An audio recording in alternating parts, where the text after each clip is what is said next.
తమ్ముడి పెళ్ళి. ఈ కథను రచించిన వారు గరిమెళ్ల సరస్వతి గారు. ఈ కథ ఆంధ్రభూమి సచిత్ర వారపత్రికలో మే 2002లో ప్రచురితమైంది. ఆటో డ్రైవర్కు డబ్బులిచ్చి సూట్ కేసు బ్యాగు పట్టుకుని లోపలికి వచ్చి వాటిని అక్కడే ఉంచి అలసటగా సోఫాలో వాలానో లేదో ఫోన్ రింగ్ అయింది. హలో, శారదా హియర్ అన్నాను రిసీవర్ ఎత్తి. అవతల నుంచి పిన్ని గొంతు వినబడింది. ఇప్పుడే వచ్చావా శారదా? మీ ఆడబిడ్డ, బాబు, మీ అత్తగారు, మామగారు అంతా బాగున్నారా? అంతా బాగున్నారు పిన్ని. విశేషాలేమిటి? రమేష్కి పెళ్లి ఖాయం చేసేరా అని అడిగాను ఆతృతగా. రమేష్ వచ్చే ముందు బాబాయ్ గారిచ్చిన ప్రకటనకు వచ్చిన పెళ్లి సంబంధాల్లో 20 వరకు నప్పుతాయని ఎంచి పెట్టాము కదా, వాటిలో ఒక్కటి రమేష్కి నచ్చలేదా పిన్ని అని అడిగాను. ఆ సంబంధాలన్నీ వాడికి నచ్చేయే శారదా. పెళ్లి చూపులకు వెళ్ళాము కూడా. వచ్చిన తర్వాత వాడు ఆలోచించుకుని నచ్చినట్లు చెప్పగానే ఫోన్ చేసి చెప్పేవాళ్ళం. పెండింగ్లో ఉన్న సంబంధం సడన్గా కుదిరిపోయిందని కొందరు చెప్పారు. నిర్ణయం వెంటనే చెప్పలేమని, ఎదురు చూడొద్దని కొందరు. అమెరికా సంబంధం అంటే ఇష్టం ఉందని ముందు చెప్పినా అక్కడే స్థిరపడమంటే అమ్మాయికి జంకుగా ఉందని కొందరు చెప్పి తప్పించుకున్నారు అంది పిన్ని. బాధపడకు పిన్ని, రమేష్కు రాసిపెట్టి ఉన్న పిల్ల వీళ్లల్లో లేదేమో అన్నాను. అంతే అయి ఉంటుందిలే, లేకపోతే ఇంత పెద్ద ప్రయత్నం ఫలించకపోవడమేమిటి అంది. టైం వస్తే ప్రయత్నం అవసరం లేకుండానే కుదిరిపోతుంది అన్నాను డల్గా ఉన్న పిన్నిని ఉత్సాహపరుస్తూ. మంచి మాట అన్నావే శారదా. అది సరే గాని రమేష్ వచ్చేసరికే నువ్వు ఊరికి వెళ్ళిపోయావు కదా. ఇప్పటి వరకు నిన్ను కలవడం అవలేదని బాధపడుతున్నాడే. 10 రోజుల్లో వెళ్ళిపోతాడు. రేపు ఉదయం అల్లుడు గారు పిల్లలు వెళ్ళాక వచ్చేయి, వాళ్ళని రాత్రికి వచ్చేయమని బాబాయ్ గారు అల్లుడు గారితో చెప్తారు. రాత్రి భోజనాలయ్యాక వెళ్ళవచ్చు అని చెప్పి ఫోన్ పెట్టేసింది పిన్ని. ఇంజనీరింగ్లో PhD చేసి అమెరికాలో మంచి ఉద్యోగంలో స్థిరపడిన రమేష్ కన్నెపిల్లల కలల్లోకి వచ్చే రాకుమారుడిలాగా చక్కగా ఉంటాడు. మర్యాద మన్నన ఉన్నవాడు. ఇంత మంచి పెళ్లి కొడుకుని అంతమంది ఆడపిల్లలు నచ్చుకోలేదంటే పైకి చెప్పలేని బలమైన కారణం ఏదో ఉండి ఉంటుంది అనుకున్నాను. హాయ్ అక్క, బాగున్నావా? నువ్వు ఊళ్ళో లేకపోవడంతో నాకేమీ తోచలేదనుకో. ఇప్పటికైనా వచ్చావు, చాలా సంతోషంగా ఉంది. అరే, ఏమిటలా చూస్తున్నావు? కొంచెం వెయిట్ పెరిగినంత మాత్రాన గుర్తుపట్టలేనంతగా మారిపోయానా? రా కూర్చో అంటూ పలకరించేసరికి ఆ ఆప్యాయతకు నా కళ్ళు చెమర్చాయి. గుర్తుపట్టలేకపోవడం ఏమిటి రమేష్? 3 ఏళ్ల క్రితం వచ్చినప్పుడు సన్నగానే ఉన్నావు. ఇప్పుడు నీలో వచ్చిన మార్పు చూస్తుంటే ఆశ్చర్యం వేసింది అంతే అన్నాను తడబడుతూ. ఊపిరి సలపనంత పనితో బాగా అలసిపోతున్నాను. వండుకునే ఓపిక లేక హోటల్లోనే తింటున్నాను. ఆటలు, ఎక్సర్సైజు అన్నీ బంద్ అయిపోయాయి అన్నాడు. వీకెండ్లో ఏం చేస్తావు రమేష్ అని అడిగాను. ఎక్కువసేపు లైబ్రరీలో చదువుకుంటూ గడుపుతాను. జర్నల్స్కి ఆర్టికల్స్ రాసి పంపిస్తూ ఉంటాను. అప్పుడు కూడా వంటజేలుకి పోను అన్నాడు రమేష్. శరీరాన్ని శ్రమ పెట్టడం బొత్తిగా మానేశాడు. మనీ పర్సు బరువును తగ్గించి మనిషి బరువును పెంచే హోటళ్లలో తింటున్నాడు. అందువల్లే బాగా లావెక్కి అసలు వయసు కంటే ఎక్కువ వయసున్నవాడిలా మోటుగా కనబడుతున్నాడు అనుకున్నాను. మేం మాట్లాడుకుంటూ ఉండగా పిన్ని వంటింట్లోంచి వచ్చి ఇదిగోరా బాదం హల్వా అంటూ కప్పుని కొడుకు దగ్గర పెట్టి నాకు కాఫీ ఇచ్చింది. రమేష్ అమెరికా విశేషాలు చెప్తూనే పెసరట్లు, ఉప్మా, బాదం హల్వా తినడం పూర్తి చేశాడు. బాబాయ్ గారు బ్యాంక్కి వెళ్ళి పెన్షన్ తీసుకుని అట్నుంచి మార్కెట్ పని చూసుకుని వస్తానని 9 గంటలకే పెరుగన్నం తిని బయటికి వెళ్ళారట. అంచేత మేం ముగ్గురం 1 గంటకు లంచ్కి కూర్చున్నాము. చామదుంపల వేపుడు, కొబ్బరి పచ్చడి, ముద్దపప్పు, ముక్కల పులుసు చేసింది. కరగబెట్టిన కమ్మని నెయ్యి, మీగడ పెరుగు తెచ్చి పెట్టింది. వంటకాలు అద్భుతంగా ఉన్నాయి.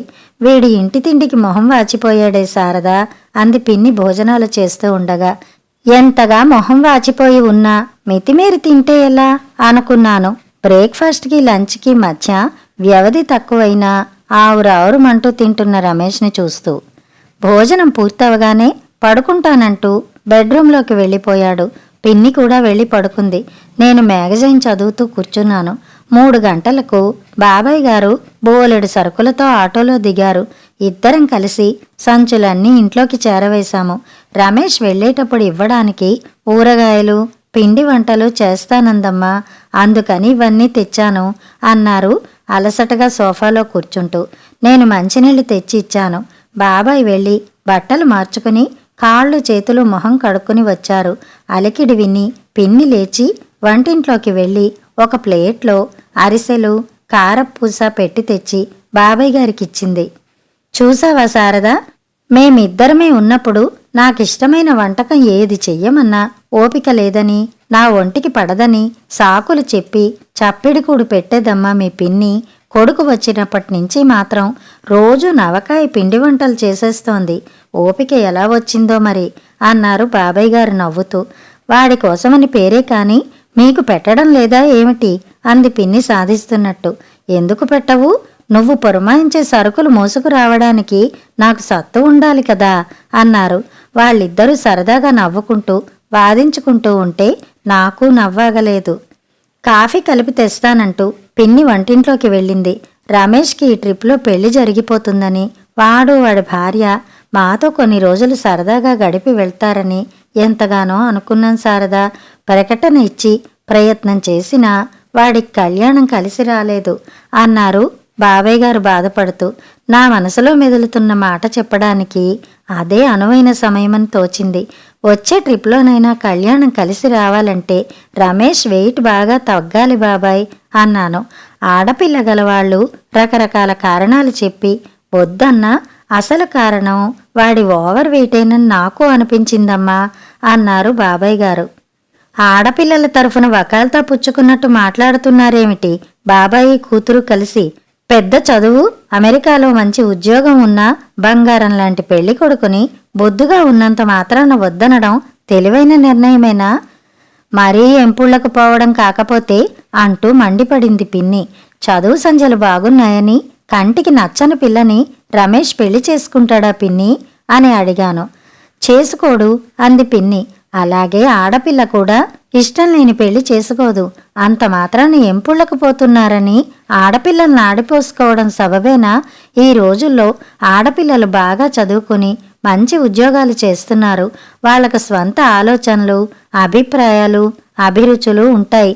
కోరుకున్న చదువు, ఉద్యోగం ఉన్న మనిషి కంటికి కూడా నచ్చితేనే ఒప్పుకుంటారు. లేకపోతే పెళ్లిని వాయిదా వేసుకుంటారే తప్ప రాజీ పడి చేసుకోరు. అసలు పెళ్లి మాట అటుంచి అతి బరువు ఆరోగ్యానికి మంచిది కాదని నీకు మాత్రం తెలీదా పిన్ని అన్నాను. నిజమేనే శారదా, రాక రాక ఇంటికి వచ్చిన కొడుక్కి ఇష్టమైనవన్నీ చేసి పెట్టాలనే ఆరాటంతో ఆ విషయాన్ని పట్టించుకోలేదే అంది పిన్ని. నిజానికి ఈ విషయం రమేష్కి తెలియంది కాదు పిన్ని, కాకపోతే నిర్లక్ష్యం చేస్తున్నాడంతే. వెయిట్ విషయంలో జాగ్రత్త పడమని చెప్పాలనే అనుకున్నాను, కానీ భయం వేసింది. నన్నెంతో అభిమానించే తమ్ముడు నా మీద కోపం తెచ్చుకుంటే నేను భరించలేను అన్నాను. నా మేలు కోరే ఆప్తురాలైన అక్కవి నువ్వు, నీ మీద నేను కోపం తెచ్చుకుంటానా అక్క? కల్లో కూడా అలా అనుకోవద్దు. ఎప్పుడు లేచాడో రమేష్ వచ్చి నా పక్కన కూర్చుంటూ అన్నాడు. ఆ మాటలు నాకెంతో సంతోషం కలిగించాయి. వెయిట్ బాగా పెరిగిపోతున్నానని తెలిసినా తగిన జాగ్రత్త తీసుకోకుండా బద్దకించానక్క. పైగా అమెరికాలో ఉద్యోగంలో ఉన్న నేను ఒప్పుకోవాలే కానీ ఏ ఆడపిల్ల నన్ను కాదనలేదనే ధీమా కూడా ఉండేది. కానీ అలా ధీమా పడడం ఎంత పొరపాటో ఇప్పుడు అర్థమైంది అన్నాడు. అయితే రేపటి నుంచి నాకు మళ్ళీ డైట్ కంట్రోల్ అన్నమాట అన్నారు బాబాయ్ గారు భయం నటిస్తూ. ఇంకా అనుమానమా అంది పిన్ని నవ్వుతూ. అవును బాబాయ్, రమేష్కు పెళ్లి చేశాక మీకు మనవడు మనవరాలు పుడతారు కదా, వాళ్ళని ఎత్తుకొని తిప్పాలన్నా వాళ్లతో పరుగులు పెట్టాలన్నా మీరు సన్నగానే ఉండాలి మరి అన్నాను నవ్వుతూ. సాయంత్రం మా వారు పిల్లలు వచ్చారు. అందరం రాత్రి వరకు సరదాగా గడిపి భోజనాలు చేశాక ఇంటికి వెళ్ళిపోయాము. డోర్ బెల్ మోగింది. వెళ్ళి తలుపు తీశాను. కొత్త దంపతులు రమేష్, సునీత నవ్వుతూ లోపలికి వచ్చారు. Thank you very much aunty అంటూ సునీత వంగి నా పాదాలకు దండం పెట్టింది. లే సునీత, దేవుడు మీకు రాసి పెట్టాడు, అంతేగాని నేనేం చేశాను అన్నాను సునీతను దగ్గరికి తీసుకుంటూ. మా అక్క నీకు ఆడబడి చదువుతుంది కదా, వదిన అని పిలవాలి, కానీ ఆంటీ అంటున్నావేమిటి అని అడిగాడు రమేష్. ఆంటీ మా అమ్మకి ఫ్రెండు, చిన్నప్పటి నుంచి ఆంటీ అని పిలవడం అలవాటైపోయింది అంది సునీత. థ్యాంక్స్ దేనికి చెప్పావు? మా అక్క నీకు ఫేవర్ ఏమైనా చేసిందా? అవును, నా పెళ్లి నీతో జరగడానికి ఆంటీ నాకు సహాయం చేసింది అంది సునీత చిరునవ్వుతో. అవునా అక్క, ఏం చేసావేమిటి అని అడిగాడు రమేష్ కుతూహలంగా. వెయిట్ తగ్గాలని నేను నీకు సలహా ఇచ్చాను గుర్తుందా అని అడిగాను. గుర్తుంది అన్నాడు. సునీత చెప్పిన మీదటే నేను నీకా సలహా ఇచ్చాను.